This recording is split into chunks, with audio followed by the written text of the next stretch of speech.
Den kramen från Henrik Eriksson på Bebic.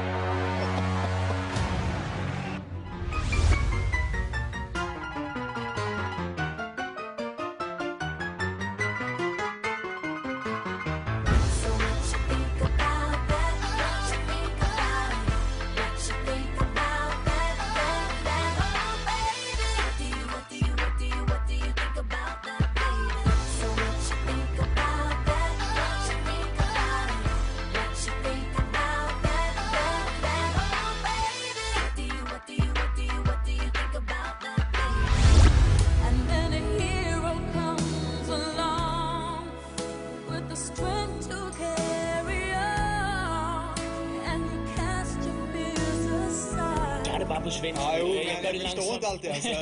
Hvordan synes du, I håndterer den kendskærning, at I er 11 mod 10? Og det forstår jeg ikke, altså. Hvordan har jeg ret i, at I virker utrolig trætte til sidst i kampen? Og det forstår jeg ikke. Hvordan skal I gribe den anden kampen næste uge, næste vecka? Ja, jeg känner fatt. Taktisk, hvordan skal I gøre for at... Okay, held og lykke. Ja, tak så mycket. Ja, sorry.